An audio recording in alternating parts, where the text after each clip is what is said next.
There you go. Yeah. Fantastic. Right. It's official. People. So yes, we're going to talk specifically about the views of teaching assignment. But if there are any other general questions, then please do ask. Okay. Don't feel, you know, that you can't ask any questions. Just ask whatever comes into your mind. No question is a silly question. Okay. So we're going to look at the specifications of the assignment.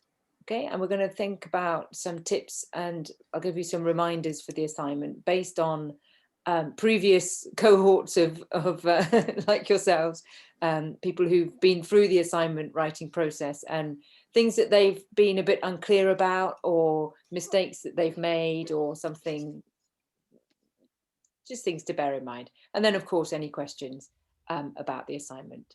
And it is being recorded. Okay.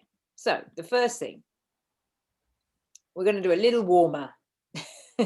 Why not? So first of all, I would like you to tell me something, or tell us, sorry, about something we can see in the room with you. And I'm going to do this first because I can't see myself very well. On this back here, I have a whole table full of strange items that are actually part of my course about teaching about Japan that I teach, that I decided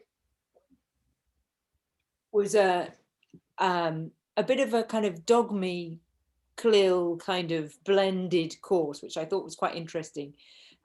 This is a character from a Japanese animation. I don't know if anybody knows who that is. No, you need to join my Japan class. This is it's called a cat bus, and it's from the cartoon called Totoro, which is a Japanese. Yes, but it looks a little bit different. Yeah, that's the cat bus. Yes, it's the cat bus. It's my son's cat bus, so I'm going to have him here. Anyway, so that's a little bit about a thing around me. How about around you? Just very quickly. Choose something in your room around you and just tell us about it very quickly. So I may start if you don't mind. Go on, I have a small room. It's kind of a shed, and I have so here are my kiting stuff. Here's my kiting stuff. So that's what I do in my free time. And yeah, what is like kiting, kiteboarding. Wow. Okay. So you take a board and you go to the water with the kite, and right. Yeah, so that's how I combine like work and hobbies. Yes. The kite pulls you along. Yeah, so you use a big one, like 10 square meters, and it's really high, like 25 meters tall, and it pulls you on water. Does it work like even when it's a very still day? No, only when it's windy, like 15 knots and more. Right. Okay. Brilliant. So there you go. We just learned something really cool. So that's my contact, my working contact, because I work from here, and on the left next door there is my daughter having her lessons online. That's how I work. Great. Anyone else who'd like to go next? I've got a guitar here. You can sort of see it there. Now, see if I can. Hold on.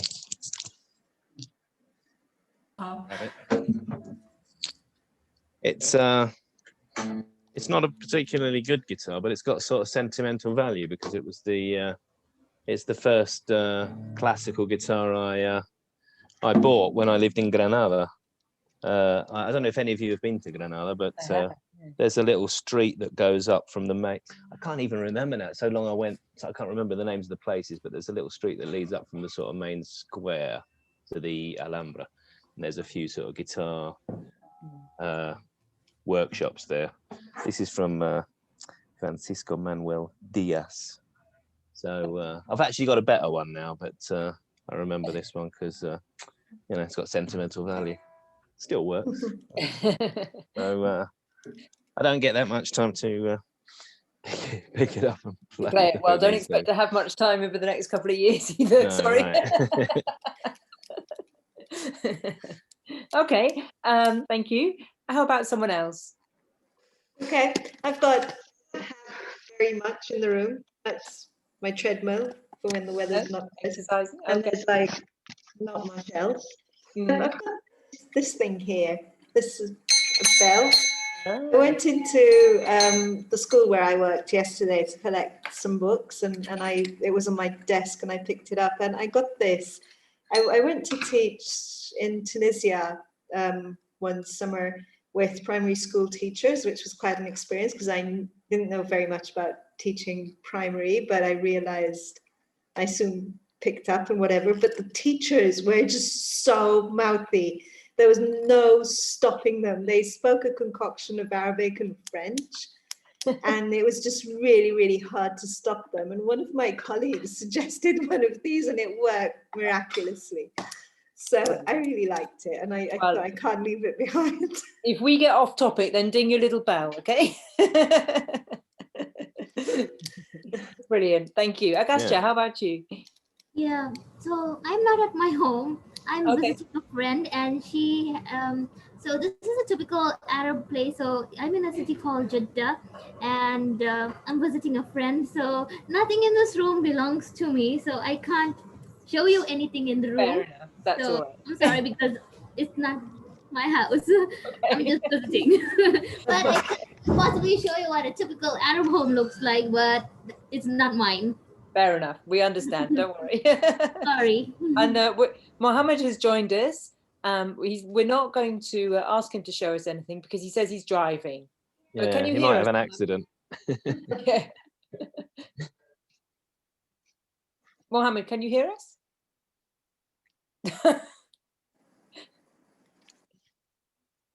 You're muted. Can you talk to us, or are you just going to? He uses emojis. So can you see the emojis on his? Thumbs up. Okay. Okay. Please ask questions in the chat box if you need to. Okay. Or just stop us if you need to somehow. Just wave or do something. Okay. Right. Good. Okay. A little bit warmer there. So, do you know what? I think I might come back. Shall I? No. Okay, we'll do this. Okay, just a quick review of what we've done in the views of teaching strand. So what I'd like you to do in the chat box is write the name of one approach or method that made an impression on you when you found out about it during the online course, and be ready to explain why very, very briefly. I don't want a big long spiel, or just a very short explanation.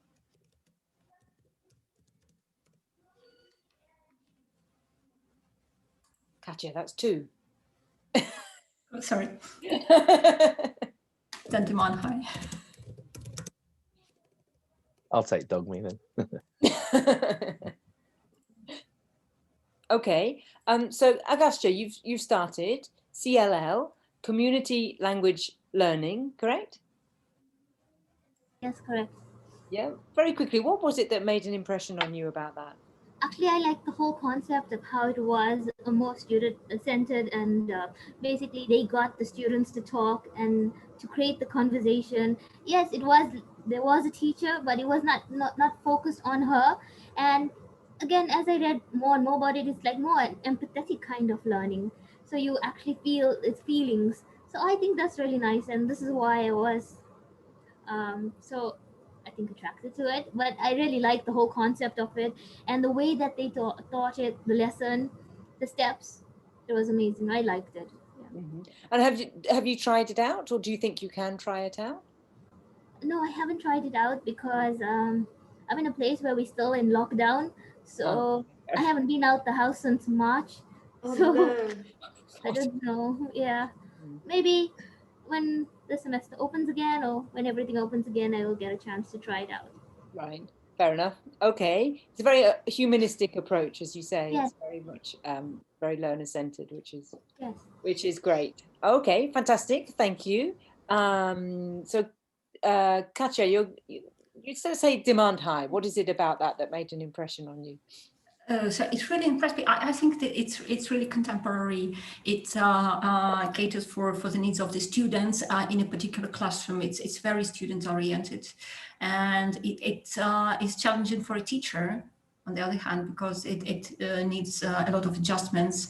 But how can I imply? I think that I use some of this in my classes because I always try to like to come to the borderline where they can do it or not, or can't do it. So we try, I challenge the students with the tasks. Right. So, So yeah, introducing to plenty keep, of challenge yeah, and to keep the pushing. motivation on the one hand, and on the other hand trying, so it's like checking this borderline, whether they can do it or not. But you're right, though, it demands high of the teacher as well as the learner. So it's Absolutely. yeah. But then, you know, if we have challenge in our daily work, then it motivates us more, I think. So when you challenge, so they have this sense of achievement. So when they can do more. Excellent. Okay, thank you. Paul, how about you? Dog me. Yeah. Oh yeah. So dog me. Yeah, I wrote dog me. Dog me, dogma. Yeah. Yeah. I think. Yeah, I'd heard about dog me, but I hadn't sort of looked into it much. I'm not. To be honest, I still haven't, apart from what the what we did on the course, which is a kind of brief introduction. But I think it's something that I think it's an approach that I kind of lean towards anyway. I think it's something, maybe not in its sort of pure form, if it has a pure form, but I think that idea of kind of just letting the learners kind of direct the kind of content of the lesson, because I think, as a teacher, a lot of us sort of have the experience of sort of trying to just kind of like going in with something and trying to sort of like force it on the learners, and then sort of question, well, what was the point of this? Like, do they need this? Is it something? But with dogme, it's like the language kind of emerges, and it's the situation and the kind of the content of the class and the conversations that are going on kind of they very much dictate what the kind of the language that you should focus on is. But I mean, I think I think as well, because at the moment I'm just my teaching is very easy to sort of do that because I'm doing one-to-one classes. So but I'd kind of really like to kind of look at it a little bit more, and because it's kind of demanding on the teacher in the sense that you can go in and say, all right, let's talk about whatever interests you, and then just run with that. But then actually doing something a little bit more, you have to do something structured with the language that comes up, and kind of ideas and principles and sort of a framework for doing that. I think it's something that would be interesting to find out more about, and so that you can really do that in a sort of principled way, like with a group of learners. I think it's something interesting to find out about and experiment with. I think it demands high of the teacher. You do need to have not only the skills in being able to do that kind of reactive teaching, but you also, you need to have a lot at your fingertips, a lot of techniques and principled techniques in order to deliver it effectively. Yes. Okay. Katja, question. What do you think about non-native teachers and dogme and the lexical approach? I don't see why not. I don't know why it would make a difference. Sorry, my camera is frozen. I mean, at higher levels, so at advanced levels or proficient levels.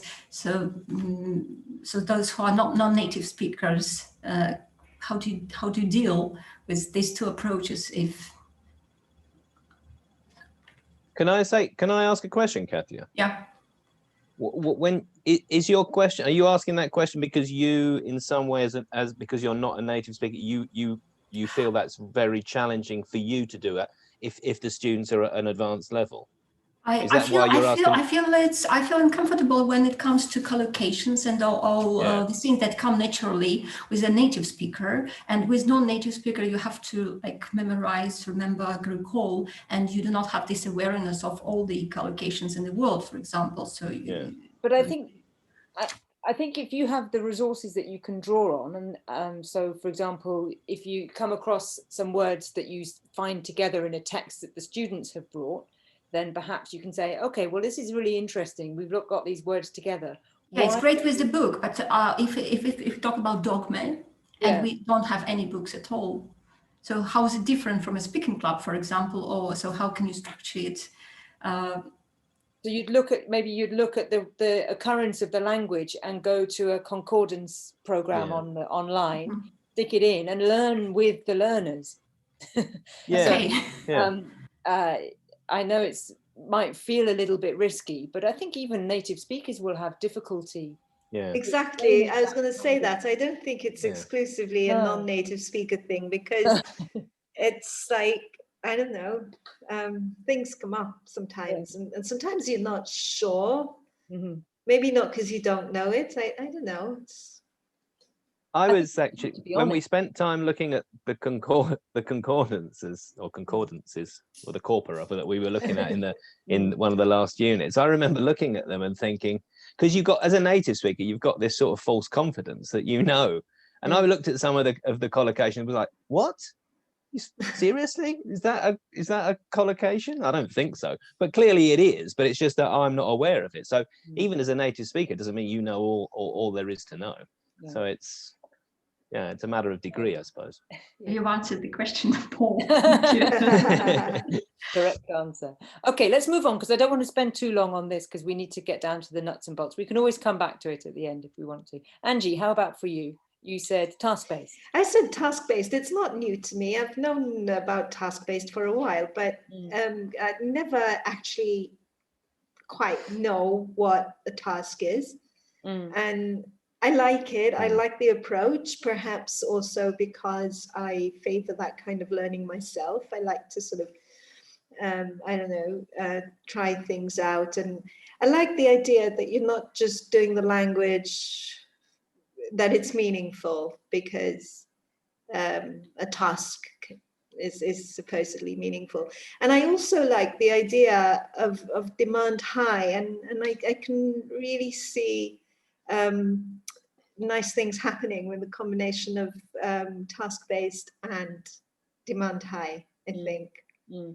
Yeah, there's definitely scope for putting some of these things together and integrating the two, integrating different methods and approaches, which is, as we talked about, we're thinking about principled eclecticism at the end of the sessions there.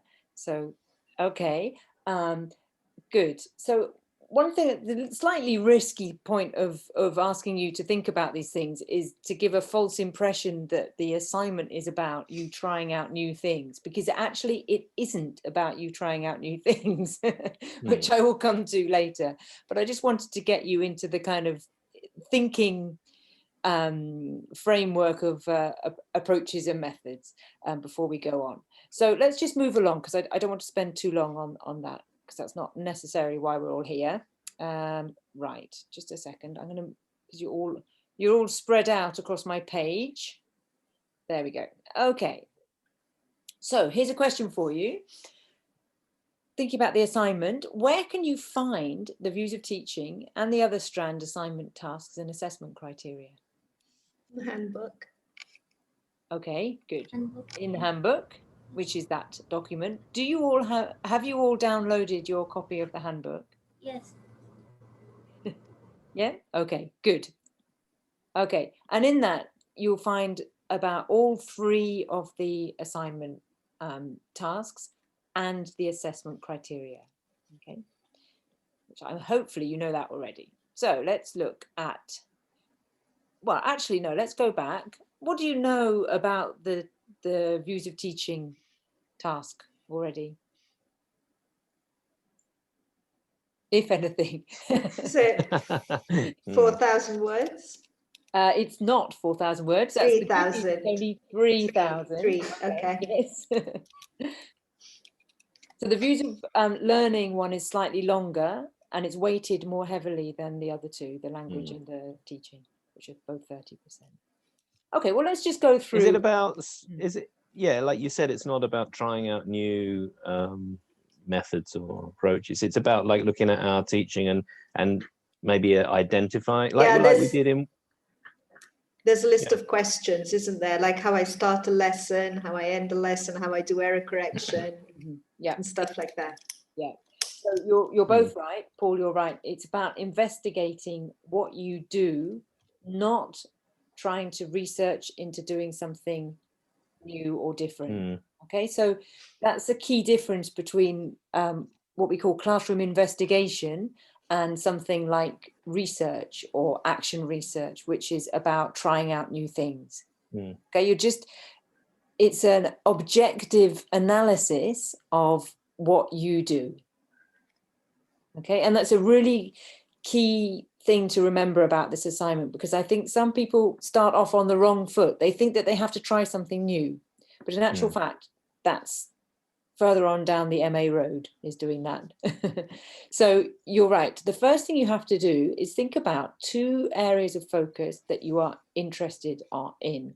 And there's a list in the handbook. Actually, I'm now not convinced. Can you see the handbook on the screen now? Or can you still see the PowerPoint? The PowerPoint. PowerPoint. Okay, just give me 1 second. I will find the right button to press. I'll find the right thing first. Hang on. Stop share. Okay, just a second. Too many things open on my computer. Where has it gone? Ah, here we go. Okay. Right. Okay. So we're looking on page blah, blah, blah, blah, blah, blah, blah, blah, blah, page 8. Okay. So the views of teaching, 30%. Okay. So here you have a list. Can you see the Yeah. Yeah. So you have a list of points here that you could choose to focus on in your investigations. You need to choose 2 of them. How you start your lessons, how you finish your lesson. Well, you can read the list for yourselves. Okay. If you think that you want to do something different, then please ask me first. Okay. They're sort of areas of classroom practice. Have a look at the list. Can I ask can we ask questions as we go through, or shall I make notes? Yeah. I was just wondering if you would suggest, like, if we read through those lists and we might think, oh yeah, I kind of know how I do that, and then there are a couple that I'm not sure about that. Do you think it's better for us to choose those areas where we haven't really thought about before, and there's maybe a gap in our understanding of our own practice? Personally, I would say yes, if that's the case for you. I think sometimes, I mean, it can be quite illuminative to actually look in detail at using actual data to find out about something that you think you already know about. And in actual fact, you realize that what you thought you knew was not actually right. But if there is an area that you think you would like to find out more about, then definitely I would probably go for that one. You are asked to justify your choice of focus area. And if you say something like, this is an area I've never considered in my teaching before, then that's a perfectly fine justification for doing it. Cool. You might want to choose 2 things that kind of marry up together, or you can just choose 2 completely separate things. The benefit of doing 2 things together that fit together is that it's kind of a bit more streamlined to talk about it in the actual assignment.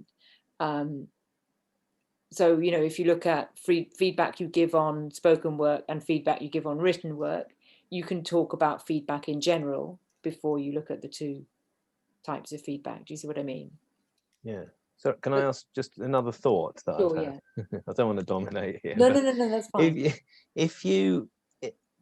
What advice would you give us if, for example, if we think, I'm going to choose this, I'm going to choose errors, and I'm going to choose the type of questions that I ask, how can we avoid then focusing on those in the teaching that we do, in the lesson that we do, and it being natural and not forced, like we're overthinking something that we've chosen?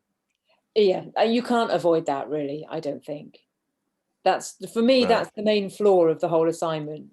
I mean, you could, I mean, the alternative is to do it the other way around, is to collect a load of data and look through it and find something that's interesting in one of those areas. But you'd probably have to collect a lot of data that ends up being irrelevant. And it might take you a lot of extra time. So if you wanted to do it like that, you could. But you're right, if you choose the area first, then you're automatically going to be thinking about it as you deliver the class, and you can't really help that, I don't think. The key though is that you're not doing anything new or special. Right, yeah. Yeah. Can I ask a question? Sure, yeah. I don't know if there's an answer to this, but yesterday Jason suggested that it's not a good idea to use the same lessons for the different assignments.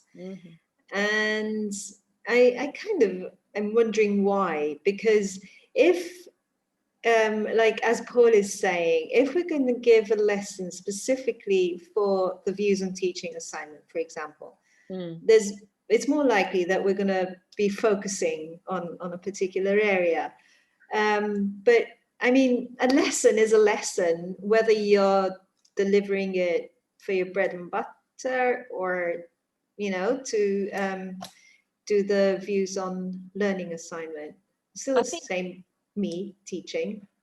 I've not, in the past, I haven't given that advice, but I can see why Jason would give that advice, because if you do the whole He didn't say not to do it, he advised yeah, if you do the whole thing on one set of lessons, then you might need to collect an awful lot of data.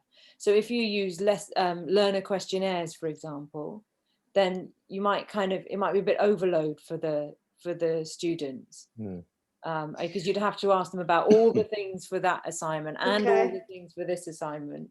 But if you've only got one class, then you still have to do that. What most people tend to do is to use the same class but different lessons. Okay.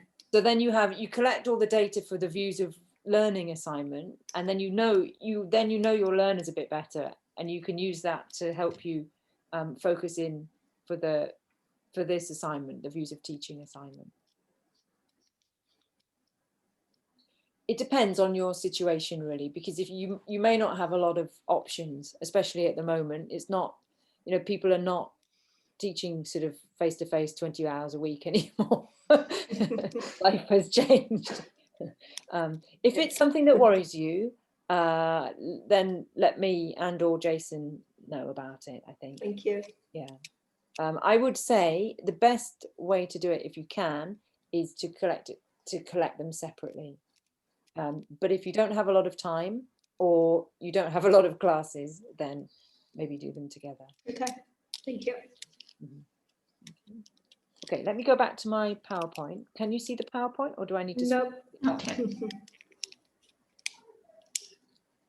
I think that's because I had it on the wrong thing. That might work a bit better. Can you see it now? Yes. Yeah. Yeah. Yep. Okay, good. So the key thing then is to just check with me first. When you've made your decision, just drop me a quick email and say, this is what I've chosen. Is it okay? Yeah. And if there's any worries, then do the same thing. So then what you need to do is to collect data from at least 2 of your own lessons on those 2 areas that you've chosen through any combination of video, audio, observation notes from a colleague, your own observation notes, field notes, and feedback from your learners. Okay. Normally 2 or 3 of those things is better. You'll probably want to collect the data on both of the areas, the focus areas, in the same lessons, just to save yourself time.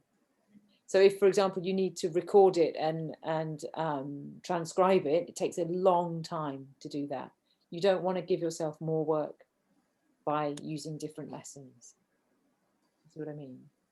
It needs to be at least 2. I would recommend just 2, to be honest, unless something goes horribly wrong.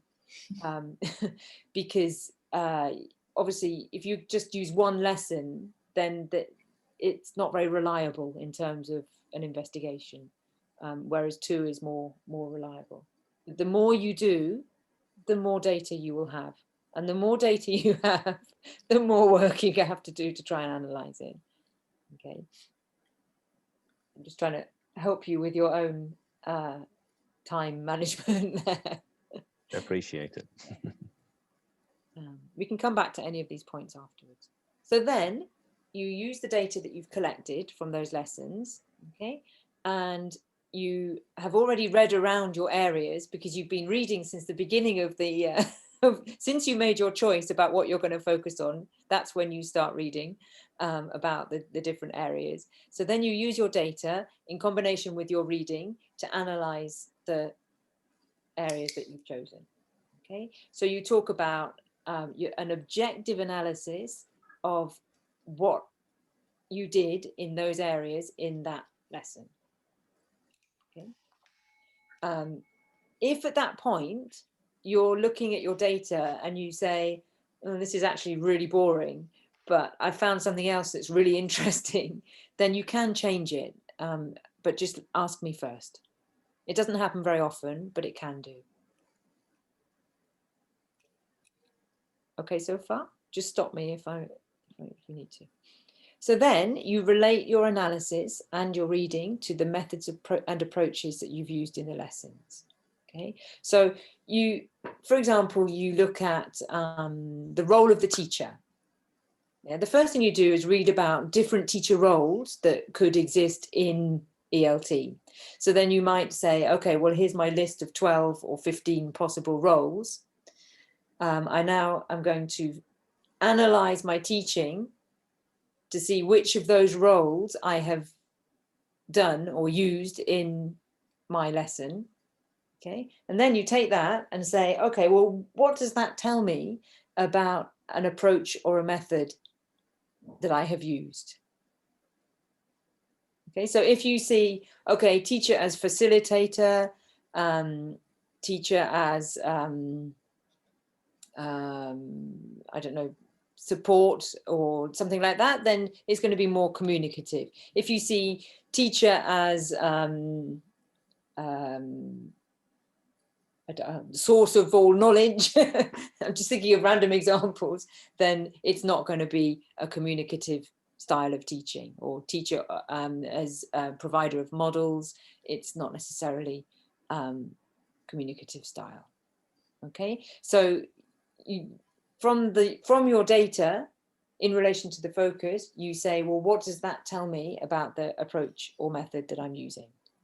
Okay, and that connection is what you will find in your reading. Don't feel, oh God, I don't know anything how to do that or what those connections are right now, because that's what you will need to read about from this point. Okay, so far? Paul, you looked worried. Yeah, I had a bit of a doubt there when I was reading 4. It says, so relate your analysis and reading to the methods and approach you use in the lessons. Mm. But at this point, we are sort of identifying the methods and approaches we use. Yes. It's not that we've chosen to use a specific method, because a lot of us, well, me at least, speaking for myself, probably don't use a specific method entirely, like in its pure form. So is it that we're saying, well, like I've identified that I use this approach, exactly, or how well we're using it? It's not that we've chosen, right, I'm going to use this approach. And no, yeah, you don't think, it's not that you choose to use an approach and then collect the data. You collect the data and see what it tells you about the approach that you've used. And you might actually find that you use things from different approaches and methods that you didn't even realize you used. And it could be little things. It might be something major, or it might be something very small. Okay. Okay, and then at the end, when you're writing, you conclude it with a reflective piece about your experience of preparing and carrying out this assignment. Had some American English in there somewhere. Carrying through sounds like it's going to be more hard work. Pulling through. I'll ask for that to be changed, I think. Okay, and so that's 3,000 words. I don't know if Jason explained about the wiggle room on that. No. So the word count, and that's applicable throughout the MA, is that there's a 10% plus or minus. If you go over 10% more, so if you're over 3,300, you can be penalised. So And yesterday, sorry, Katya, go ahead. I wanted to ask about the assessment. Who are the assessors? Who assesses the work? The module tutors are the assessors. Yeah. Thank you. And then all the assessment goes through a kind of sort of a standardization process. Some of them are second marked. We do lots of moderation of feedback as well. So it's us essentially, but then it's the whole process after that. Yeah. Okay. Paul, did you have a question?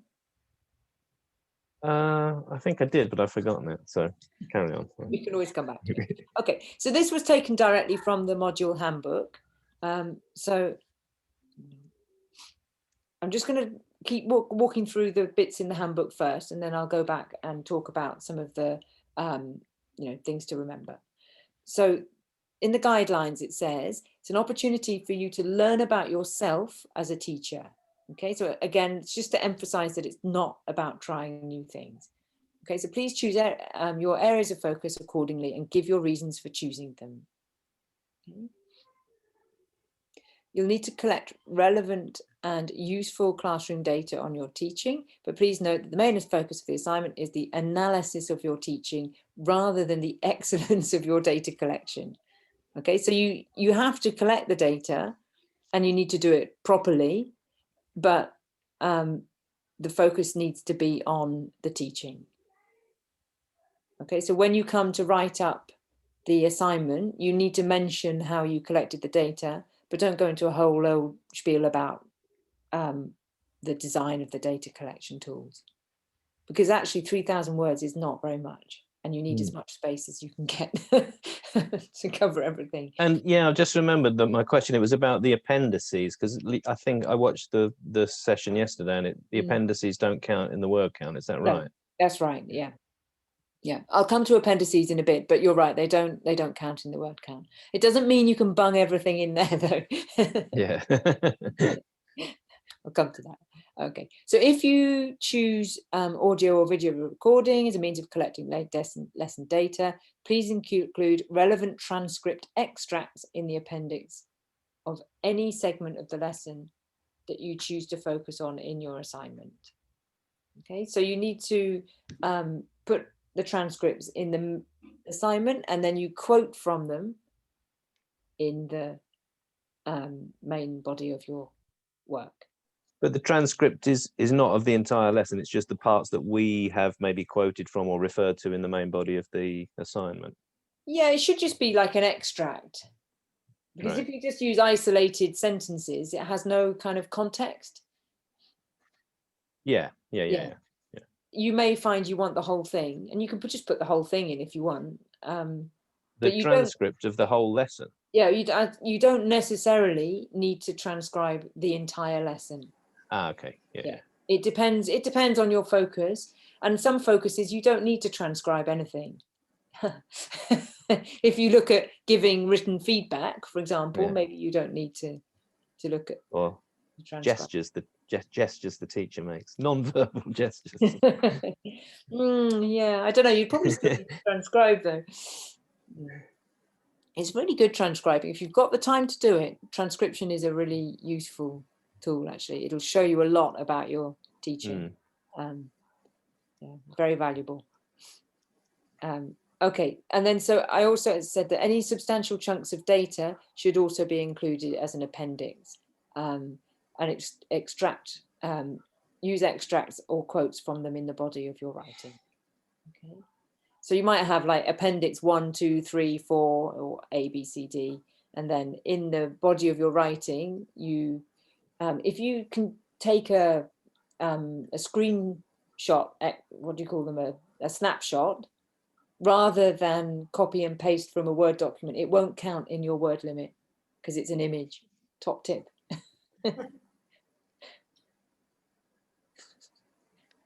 Believe me, it'll make a difference. And then you put the whole thing in the appendix. Okay, so far. So then one thing to always remember, and this is a Nile-wide piece of advice, is always refer to the assessment criteria in the handbook as well as the assignment rubric. And it's a mistake that so many people make, is that you need to know what you're being graded on.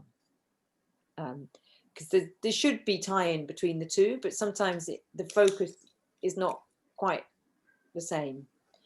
So for this assignment, you need to demonstrate evidence of critical understanding and analysis of the two chosen focus areas. So you need to show that you understand the sort of theory and practice of the two areas that you've chosen. Regardless of approach and method, you just need to show that you're well read and you understand what it's all about. So if you're talking about feedback, you need to show that you understand what feedback actually is, some of the techniques for how it could be done, and why it could be done like that, and so on. Okay. In the next My screen's gone blank. Oh, has it? Is that me? Or yeah. Can everyone else see? It's okay with me. I can see us Me fine. too. I can see you. I mean, I can see everything. Ah, yeah. Okay. I'm back. You're right. Yeah, it must have been me. Yeah. Okay. It's okay now, is it, Paul? Yeah. Okay. Okay. So then in the second criterion, then you need to show relevant reading, okay, properly related to the investigation carried out. Okay, so are you reading the right things about the right topic, and are you reading enough? If you've only got 2 or 3 sources, then that's not enough. How many would you need? That's the golden question. How many? It's quite hard to say. You need several sources probably for each focus area, and several sources to talk about approaches and methods. So I would go for minimum, I don't know, 8 or 10 at least. Per area? Per assignment. Per assignment? Yeah. Not 8 or 10 per focus area? No. Okay. No. Yeah. And That doesn't sound too sources, bad. sorry. No, go on. Sources can include papers, articles, books, Yes. whatever. Anything reasonably or very academic. Never use Wikipedia, because it's not, you know, it's not even really published. It's just people just putting their ideas online. So things that are, you know, proper sources of preferably peer-reviewed sources. So journals, blogs can be okay, but they're a little bit dodgy. So yeah, but if you're not sure about the quality of a source, then let me know. And if you find sources where there is no author mentioned, then ask yourself why there is no author. You see what I mean? Sometimes I've noticed that there's no date. On a web-based source. Yeah, quite often that happens if it's published as a page on a website, and they don't put the date on it. So is that okay? It should. Well, again, just question whether it is okay. Okay. But if it's a reliable source, then it's probably okay. Yeah, no, for example, I was reading something by Jane Willis. Right. And yeah. I mean, but it had no date. I couldn't find any date. So if there's no date, instead of putting the year in brackets, put ND in brackets after when you cite the person. And again, if it's from a web page and there's a date but no page, and you want to quote, put NP for no page instead of the page number. Okay. But if you're ever unsure about a source, just especially a web-based one that is easy for the tutor to have a look at, just send an email and say, look, is this source all right? And if we say yes, Thank you. we can't criticize you for using it. Okay, so the next one is assignment demonstrates evidence of critical and independent thinking in relation to relevant methods and approaches. Okay, so this is the one that focuses on approaches and methods. So have you drawn relevant connections to different approaches and methods? And the last one is about coherence. It's about all sorts of things. It's about organization, structure, presentation, the way that you build your arguments, all sort of things like that. And you'll find that as a criterion in quite a few of the LTM assignments. I think it's in all 3 of them, actually. Okay. Yeah. Okay, let's move along. Let me check the time. Right. Actually, we're doing okay. We'll be fine. Okay, I think we won't do this as a little. Should we do it? No. No, we're not going to do it as a breakout room thing. There's just not enough time. But I was going to ask you to look at the module handbook and make a brief note of the main sections in the assignment, starting with introduction and ending with conclusion. Instead, could I just ask you, do you have the handbook open with you? But it printed out, brilliant, highlighted, excellent. Does anyone not have a copy of it? Printed? I've got it on my computer. I haven't got That's it printed. fine. Computer's No, fine. I have an electronic copy. Sorry, Agastya? I have a PDF. Okay. Yeah. Angie, do you have it? I'm looking for it. I'm pretty sure I do. I can share it in the chat box if you need me to. I've got it. Assessment. Use of language. I'll share it with you then. If you haven't got it.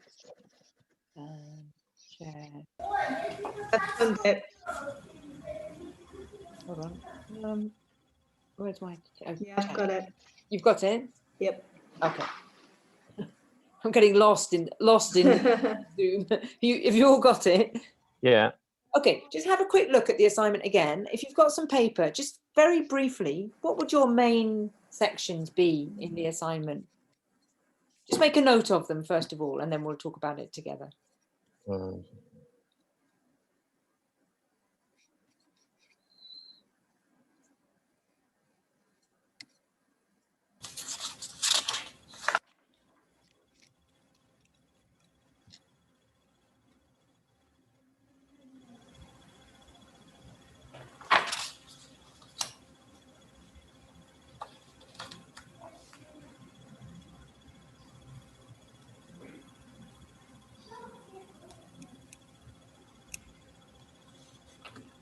Kate, I will have to disconnect in a few minutes. Okay. So Right. I'm saying goodbye to everybody. All right. Okay.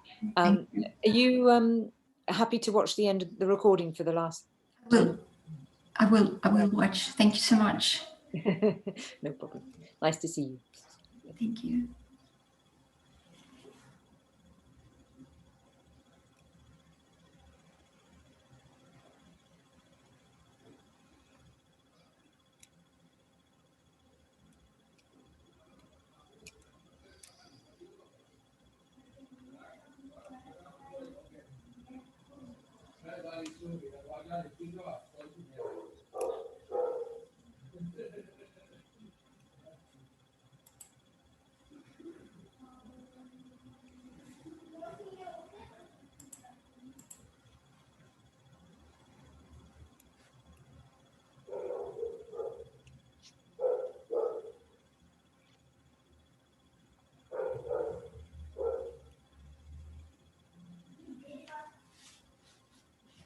Okay, when you're ready, and don't worry, it's not meant to be a fixed answer or anything. I'm not going to hold you to it. Just put it into the chat box. 1, introduction, 2, and so on. Just see what you come up with.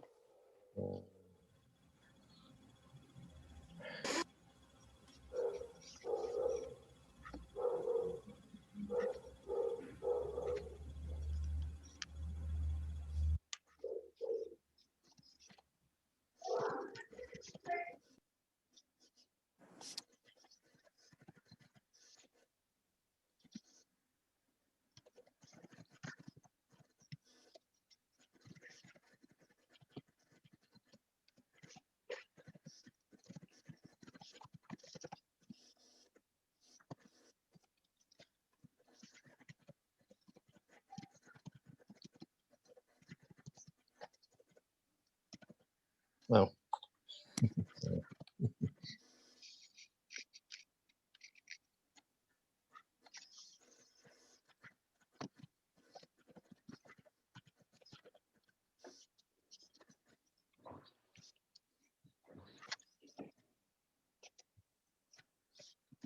I'm typing away. Mohammed, they're just saying what sections they would put in their assignment. Okay, I'm just trying to find the handbook because I've just arrived. Oh, it's okay. I Do you was want me to share it? That would be great. Okay, just a second. I'll put it in. Can I do it? Hold on.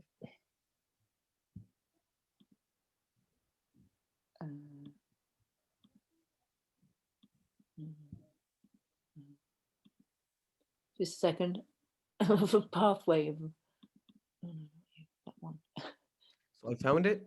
I just need to know the page. Oh, you found it. Okay. Excuse me. Oh, Zoom sorry, that's my needs your laptop. attention. Shush. Hang on. Just a second. Does anyone have the page number? Because I'm going to lose my place in the. 8 and 9. page. Sorry? Page 8 and 9. 8 and 9, that's right. Yes, thank you. 8 and 9, Mohammed. Okay, great.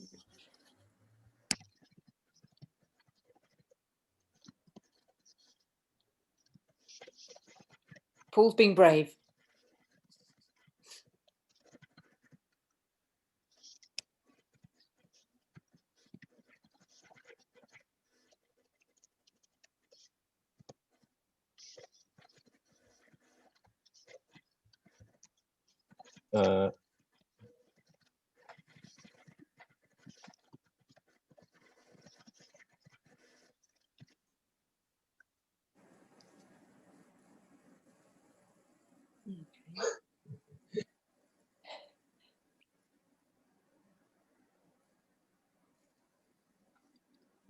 Okay, let's go with those for now.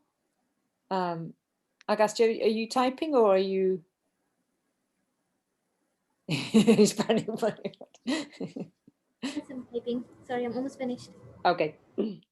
Angie, how did you manage to do that? With every time I pressed like to go onto another line, the I message. press shift and yeah. enter together.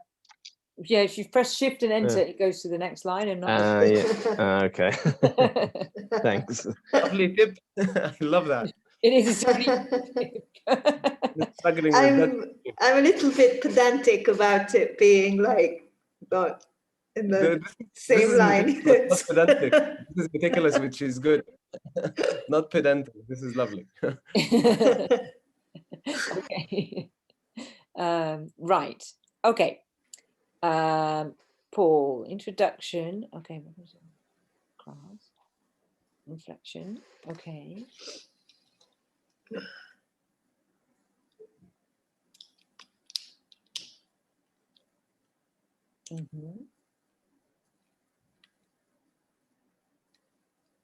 Okay, it's interesting. You've kind of separated out the kind of objective data analysis and then the reflection afterwards. I'm not convinced how much time there'll be how much space, sorry, there'll be to do that. But let's compare your ideas. You're talking about me? No, actually, all three of you, I think, not just okay. you, Paul. No. Okay, rather than say, well, you're right, you're wrong, let's just go through an outline and see how yours compares to that. So first, you want the introduction. And in the introduction, you need to say not only, introducing the assignment, what you're going to talk about in the body. So say, well, these are the sections and this is how they build the assignment. You also might want to talk about very briefly that you investigated your teaching in this context and these three focus areas. Okay, it can be quite short. I haven't put word limits on it. I'm not a big fan of looking at how many words to write in each section. So I haven't gone with that. I noticed, I think Jason didn't he, yesterday? No, you weren't there. You gave a sort of broad. A broad area. Yeah. I'd say maybe 200-300 words in introduction, roughly. forcing it out of me. Okay, and next, a brief description of the teaching context and the learners. Okay, now this is going to where there's a big difference between Jason's assignment and this assignment. You need to talk a little bit about your learners, okay, but the focus of this assignment is on teaching, not learning. So of course the learners are still central to your work, we hope. So you do need to talk about the teaching context, but you don't need to do a thorough needs analysis. You don't need to talk in detail about their needs. Okay, you might want to talk about the broad context and the group of students, or the individual student, if that's the case, that you're working with. If it's online, then I think you need to say that it's online. And perhaps let's just say you need to say if it's online or face-to-face, you know, given the current situation. And that might change as the year progresses. So either is fine. Okay, so a brief description of the teaching context, say a couple of 100 words maximum. Okay, and then you need to talk about the focus areas. Actually, can I just go back? Because I think added to the teaching context, I think you need to, or perhaps in the introduction, you need to say how you collected your data. Okay, just again, very briefly. I think I might have missed that off unless I put it a bit later. Okay, but again, it just needs to be short, not the focus of the main assignment. So then in the third section, sorry, Kate, sorry, where in the introduction, or you can either do it in the introduction or perhaps after the description of the teaching context. Actually, hold on, did I actually? No, sorry, forget that, scratch that. I'll put it after this one. Okay. I've got some stars here because it's not a fixed model for how you go about this assignment. So, okay, introduction, description of teaching context, and then talk about the two focus areas. Okay, so thinking about the underlying theory or concepts behind them, one after the other. If in your reading you come across kind of frameworks or categorizations, so for example, like you have different types of questions, then introduce them at this point. Okay, because that's going to feed into the way that you collect your data. If you're looking at different types of questions, you need to know what types of questions you're going to try to analyze in your teaching. Yeah, so you need to have understood that before you can collect your data. You see what I mean? Paul, you're looking confused again. Or is it frown? No, it's sort of. I think that's just my. No, carry on. So if for example you are looking at, let's take another example, feedback on spoken language, you might in your reading find out that there are different ways of giving feedback, or different techniques for giving feedback. You might then talk about what those techniques are at this point, regardless of approach or method. Okay. And so from that, you will then say, okay, well, I'm going to devise a checklist for observing my teaching. And that it's like an observation checklist of the different types of feedback. And I'm going to watch the teaching or go through the transcript and identify and tick off each time that I use that type of feedback.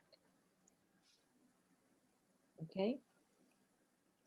So in that way, then your understanding of your focus area is feeding into the design of your data collection. Okay. So then the next section, you would then, because of that, you will talk about your data collection. Okay, so therefore I designed an observation checklist that listed these different types of feedback, and I gave it to my observer, and I used it when I watched the recording of my lesson, or I used it in a field notes during the lesson, okay, for example. Or I designed a learner questionnaire that asked the learners to identify which types of feedback they received during the lesson. or something like that. Okay, and it can just be fairly short, again, another couple of 100 words, because the focus is on the teaching, not on the investigation.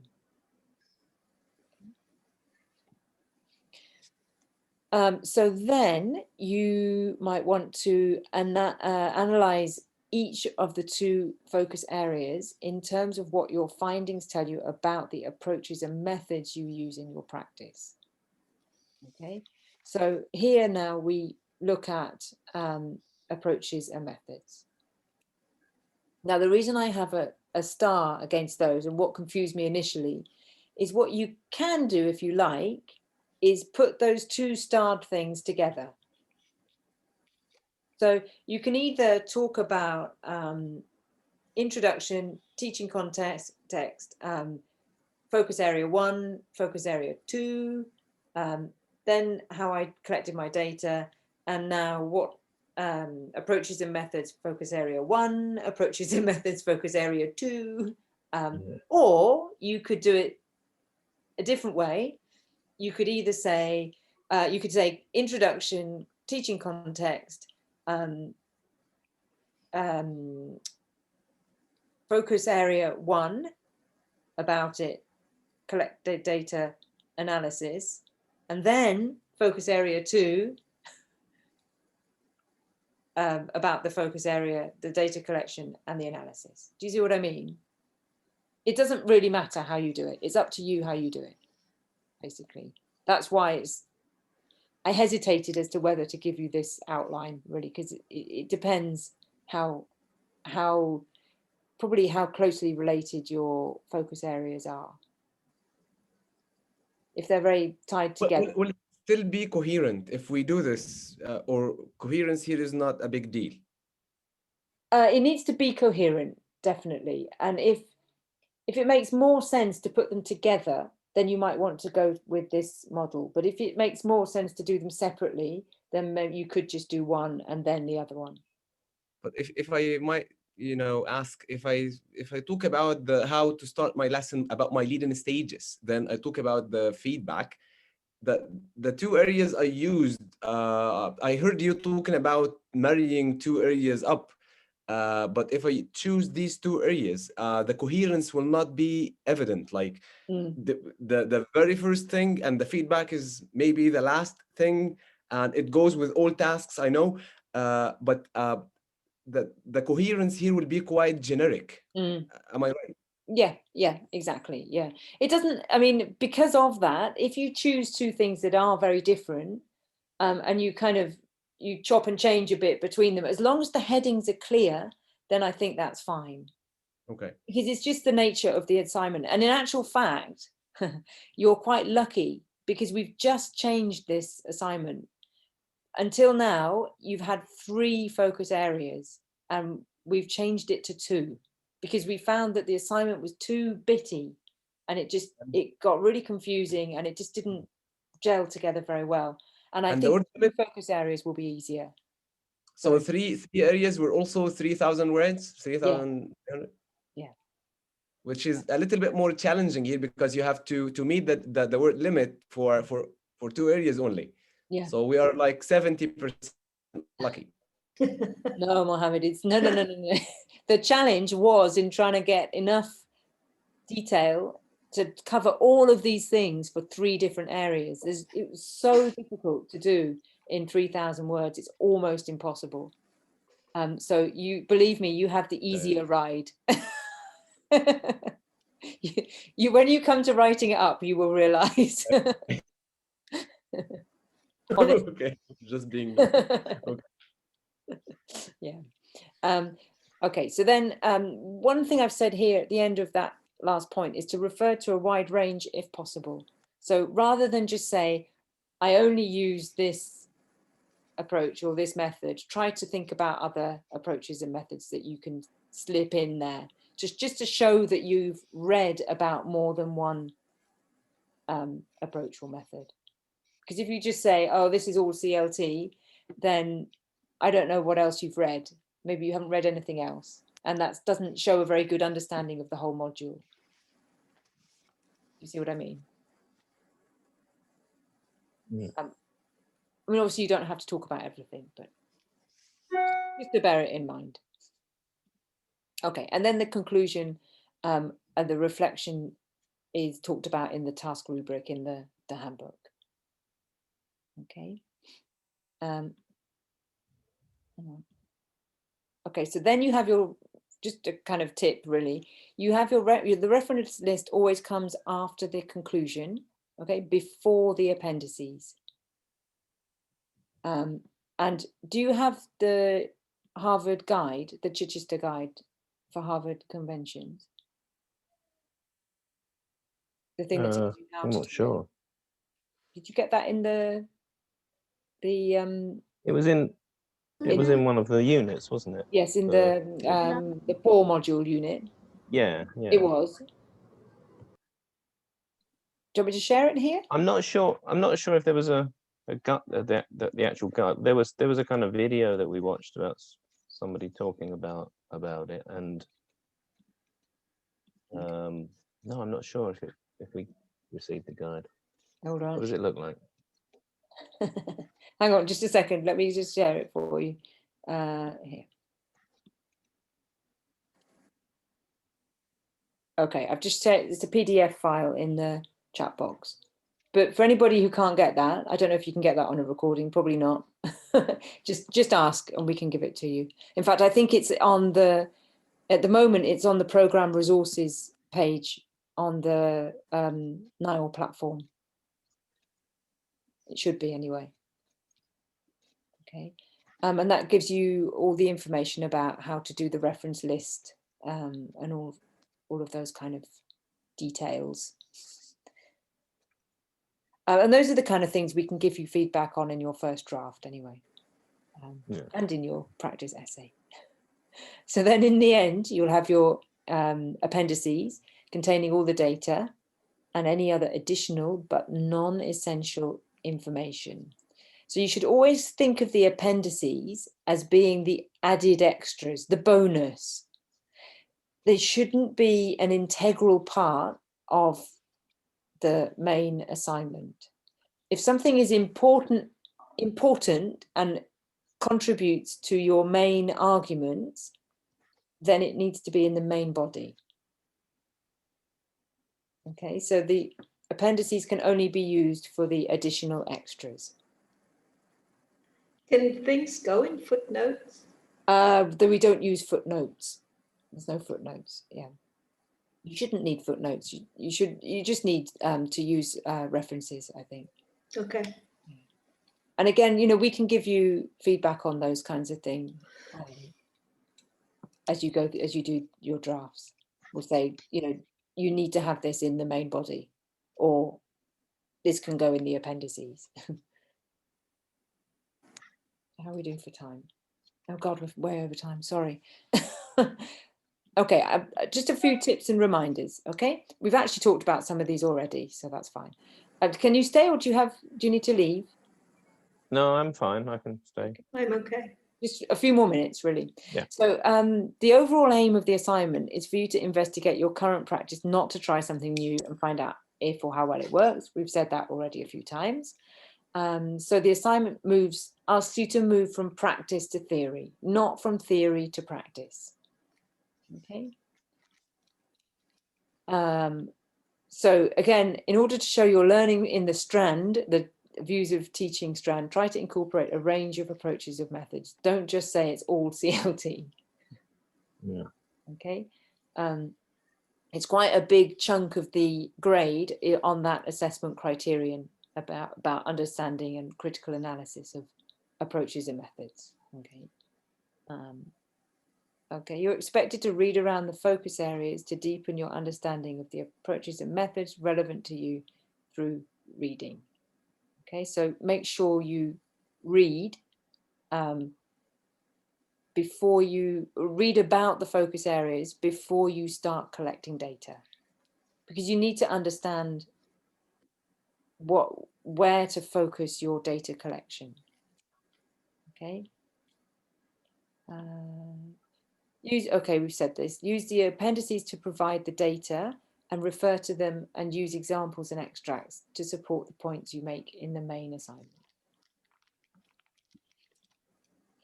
And just a point about style, you can use first person, okay, but the style should be academic and quite formal. Avoid flowery quotes, emotive language or emotional language, and remember to substantiate everything that you say. Okay, you remember that everything you say about theory or something that you've read, it either needs a reference every time, or it needs to be hedged if it's your own opinion. Okay. And again, we can give you feedback on that on your first draft. Right, so we're coming towards the end. So I'm here to help, as are Mary and Jason. Okay, just email me if you have any questions or concerns about the assignment. And the same goes for the other two as well. Please email me to let me know what you will focus on in your assignment. Okay, then email me again with your plans for data collection before you start collecting the data. Okay, and I can say, yes, this is fine, go ahead, or perhaps think about this when you're writing your questionnaire, or are you sure this is the right data collection tool for what you're looking at, etc. And then once you've done that, I'd like an outline of your written assignment, okay, just to make sure the actual write-up is going in the right direction before you start writing it, because there's nothing worse than having a student who sends in a load of work and they've spent hours on it and it's not right. It's just off piece. And then you have to say, I'm really sorry, but you need to start again. Don't let that happen to you, okay? Just send me an outline. And if necessary, if you're worried, ask. Okay, don't feel you're on your own and you have to struggle through this forest all on your own. Okay, we're here to help you. And then when you say an outline, I mean, how detailed is that? Well, that's the more detailed, the better, really, if you want to see how on track you are. But as long as it's just an idea of what you're going to say in each bit.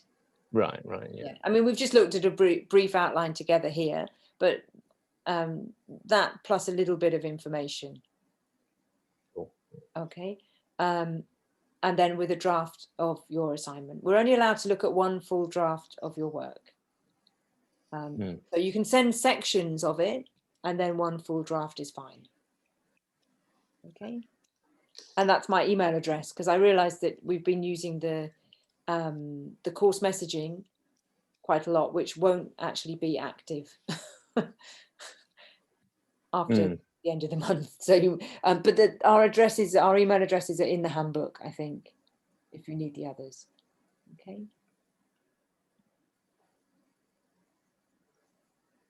Any questions? Yeah. Yes. Okay. Off we go. Sorry, but it's always a question that really gets to me. How do we know what to read and like where? What? Sorry. How do we know what to read? I mean, okay, I know that we want to read about approaches and about the focus areas and whatever, and yes, we can find articles and papers and whatnot, but which books to go to, kind of? The ones in the reading list. Just those. Yes. That's enough. Start off with those. For this assignment, I would recommend Richards and Rogers, which I've sent you already, and Larson Freeman, because they give you, it's like a kind of textbook almost. They tell you about each method and approach, and they tell you there's a section on like teacher roles, learner roles. There's basically a review of all the key areas for each method and approach in turn, and they're really useful. You don't need to read it. Sorry. No, just to say, you don't need to read it necessarily from cover to cover, but read the things that are relevant to you and keep it there and refer back to it, and use it as a kind of springboard into other areas. I was just gonna, good question, by the way, Angie. I was just gonna about the Larson Freeman, because the Richards and Rogers it's like from the late 90s, right? And is the Larson Freeman as well? Because I asked that because some of the methods and approaches that we looked at are post. The last thing in the big new thing in the late 90s was task-based learning, but we looked at some other things that have come up since then. So Yeah, in they're actual not fact, necessarily. the copy that I sent you is an older one. There's a quite a recent version. I think it's 2016. I'm not sure. There's a new edition, and it's actually quite different. I didn't send you that one because I haven't got a scanned copy of it. I've got the actual book, but I haven't got a scanned copy of it. And I haven't had the luxury of probably a whole day it would take to scan it on my shockingly bad scanner. But really might have to. It's a useful book, though. I would recommend buying a copy of it if you can. Is that the Larson Freeman one? The Richardson Rogers, the most up-to-date version of the Richardson Rogers. Third or fourth even edition of it. Yeah, 2016. Okay.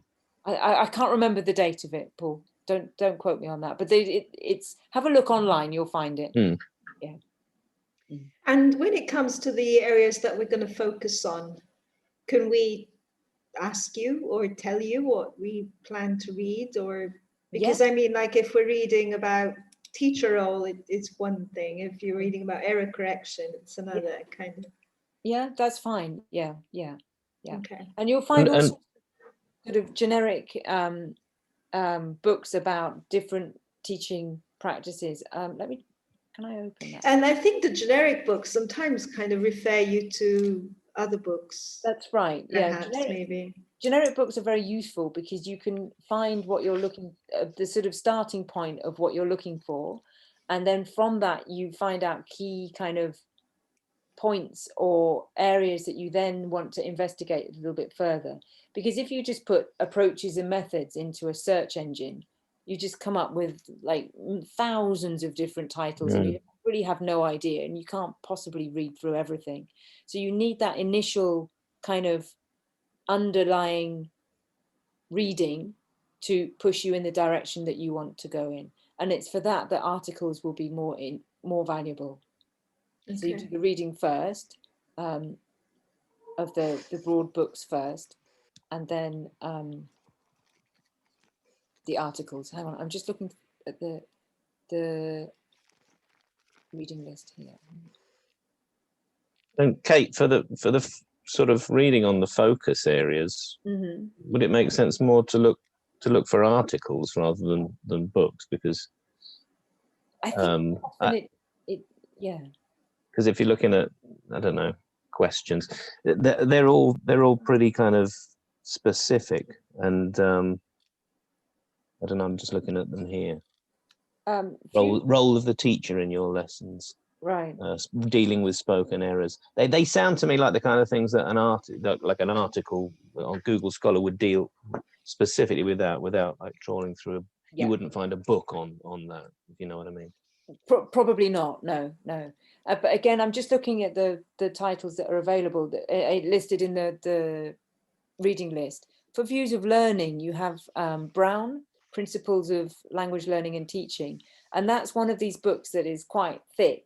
And it looks at lots of different aspects of teaching as well as learning. And I personally would put that into the views of teaching list as well. You can find all sorts of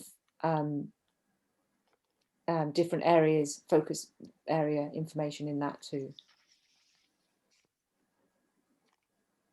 But if you do find you're struggling to find useful reading, just let me know. Tell me what you're looking for, and maybe I can push you in the right direction. Sixth edition on the Brown book. I've got the 5th. I suppose that'd be okay, yeah? Or is there something specific in the 6th that we should? I think they're fairly similar, actually. Okay. I'm not sure. I can't remember, to be honest. I think I've got both of them as well. I'm not. It's the key thing with Richards and Rogers is that, as Paul has pointed out, you see they've got the 2001 listed here, but it is actually updated and extended. So the latest edition is different, substantially different. I would say. Okay. So it's worth getting the other one because I've got that one as well. Okay, thank you.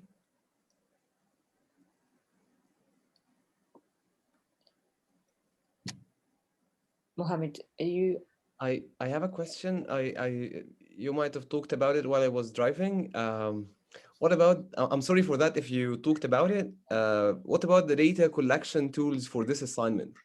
Can it be like observation tasks? I give to one of my colleagues and they invite them to observe me or something like that? Yeah, yeah. There's a whole load listed in the book as ideas, but yes, things like yeah, somebody observing, a colleague observing your lesson with a checklist or some kind of feedback, you know, directed feedback. Can I design the task itself, the observation Yes, task, to be absolutely. very relevant to the area I want them to Yes, observe? yes, Okay. definitely. Yes, yes. You might want to record your lesson if you can and transcribe it. You might want to do a learner questionnaire to get the learner's perspective. You could use field notes and an observation. If you can record the lesson, you can do an observation checklist for yourself as well. And the self-reflection as well can Yeah, work. self-reflection. It's not evaluative. You need to make sure you keep it nice and objective. So you don't need to talk about how well it went, just what you did. Okay. Yeah.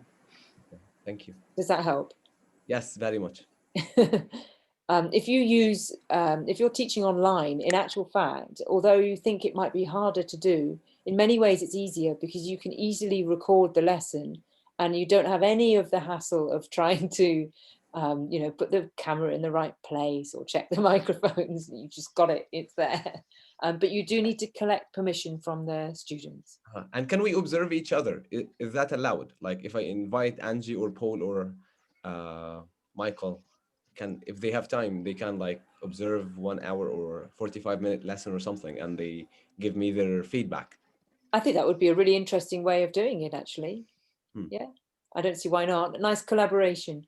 I mean, as long as you're not, you know, sort of collaborating on doing the same assignment, I think it's absolutely fine. That would be great. Okay. I think you'd learn a lot from doing that. It would be really interesting because you're in very different contexts. So yeah, it'd be good. Anything else you want to ask? Thank you. Agastya? So, Okay for now? yeah. Angie, are you okay? Could the Richards and Rogers be 2014? Could be, yes. Yeah. Okay, because I found that one.